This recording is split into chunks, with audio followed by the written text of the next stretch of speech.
738, Kathy Helbig from the Kathy Helbig Group. She has a full team of realtors, 18 years in the business, which is interesting considering she's only 27 years old. Co-owner of Keller Williams Realty West, St. Louis County, St. Charles County. Kathy Helbig, welcome to the show.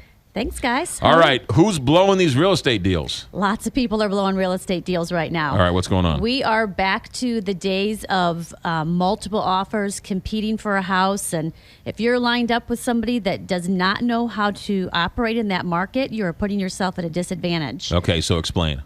Well, you know, anytime a house is a hot commodity, there's going to be anywhere from 2 to 5 to 6 people that write on that house as soon as it comes on the market. And there's strategies that listing agents are using right now of holding off showings, so they're kind of dangling it in front of you for a few days, and then they wait till after an open house to even look at any offers. So if you even want to write an offer before they're showing the house, they won't look at it. So what they're trying to do is they're trying to create this fury of everybody coming in with their final and best offer, and then they present all of them to the seller at one time. So doing all the tricks of, well, I'm going to give them 2 hours to respond and that kind of thing, it just doesn't work anymore. The seller and so it's switched. You're telling me it's switched from a buyer's market to a seller's market right now. Yeah. Okay. Because inventory's still low, but and the rates are so low that people are getting their houses on the market quicker. Usually they're waiting until March or April, but they're listing them right now, and buyers are snapping them up. So we had a situation this week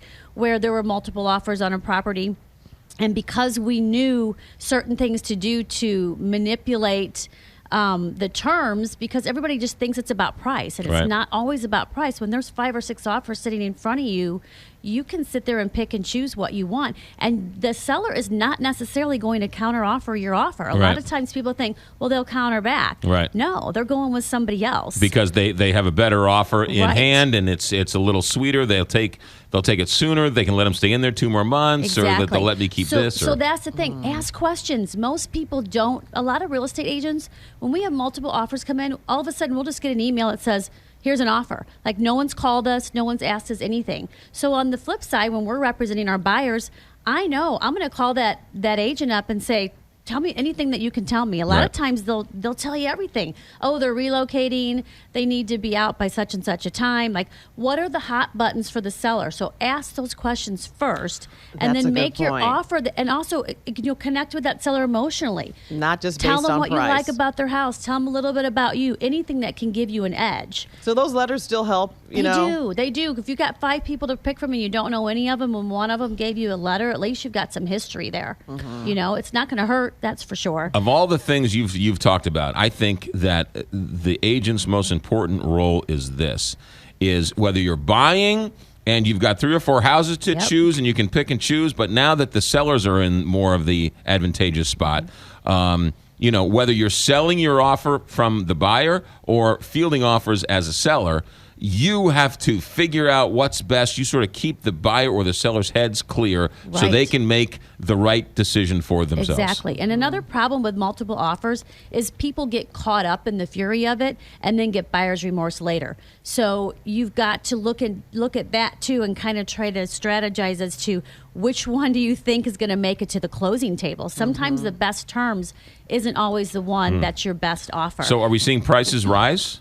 Prices are rising, inventory's low, so that's going to keep it that way till there's more coming on the market. Right. If you never sold in this type of market before, call us. Right. I train and mentor every single one of my agents. We've been through this back in the early 2000s, and now those days are coming again right now. And make sure you're pre-approved. Do not come to the table with an offer that says we're going to get a pre-approval letter to you in 24 hours. Right. Not going to work. All right, good. Kathy Helbig, KathyHelbigGroup.com. The app is out there. You can see all the inventory. You can call her at 314-276-SOLD. Her whole team of agents and buyer's agents and seller's agents and everybody else is there for you. Kathy, have a good week. Now get back to work. Thank you. All right. 742, Big 550, KTRS.